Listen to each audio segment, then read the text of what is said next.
सनातन धर्म ज्ञान गंगा चैनल में आप सभी का स्वागत है।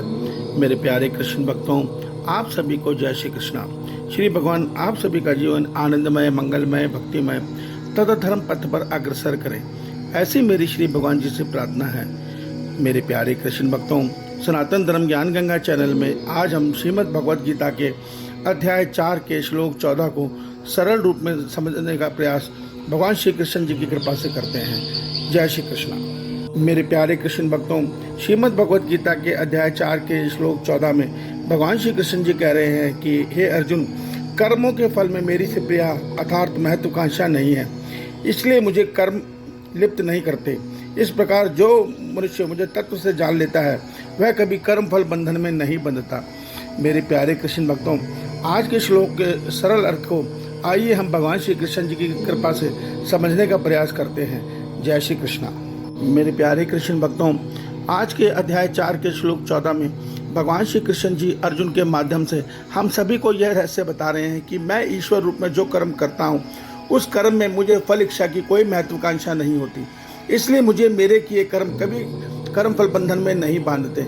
जो मनुष्य इसको तत्व से जान लेता है वो मनुष्य इस जन्म मरण चक्र को तोड़ देता है, उसको अपने किए कर्म के कर्म फल बंधन कभी नहीं बांधते। मेरे प्यारे कृष्ण भक्तों, ईश्वर के कर्म क्या हैं, आइए इस पर विचार करते हैं।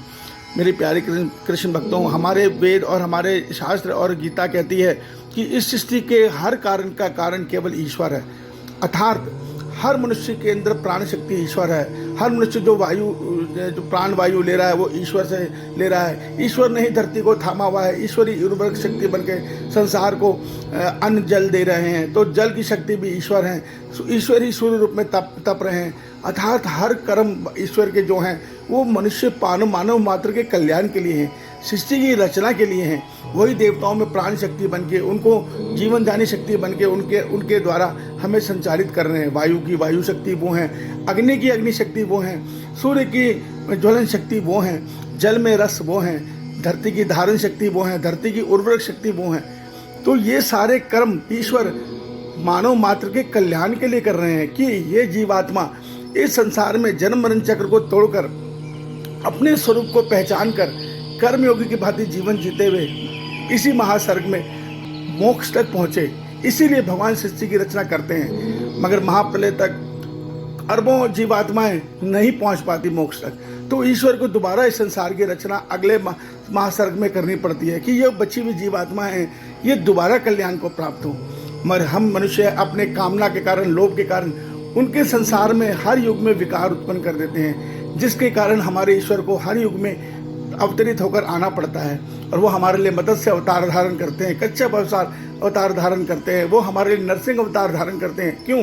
कि इस सृष्टि पे धर्म की स्थापना हो। तो भगवान हमें भी यही शिक्षा दे रहे हैं कि हम आत्मा हैं, हमें अपने परमात्मा से मिलन करना है। इस संसार से परमात्मा के बनाए संसार की हमें सेवा करनी है और मन को सदैव अपने ईश्वर में स्थिर करना है, संसार के विषय भोगों में नहीं स्थिर करना।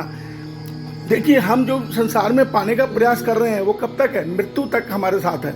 मृत्यु के बाद सब कुछ छिन जाता है, फिर नया जन्म मिल जाता है। तो भगवान कहते हैं कर्मयोगी की भांति जीवन जियो, संसार के कल्याण के लिए, देवताओं के कल्याण के लिए, प्राणी मात्र के कल्याण के लिए। शरीर रूपी यंत्र से सदैव कर्तव्य कर्म करो और मन से सदैव अपने ईश्वर में स्थिर होकर उनका सुमिरन करो। यही जीवन जीने का श्रेष्ठ तरीका है। जो उस सत्य को जान लेता है वो जन्म मरण चक्र से छूट जाता है, वो अपने किए कर्म फल बंधन में कभी नहीं बंधता। ईश्वर आप सभी का कल्याण करें। जय श्री कृष्ण।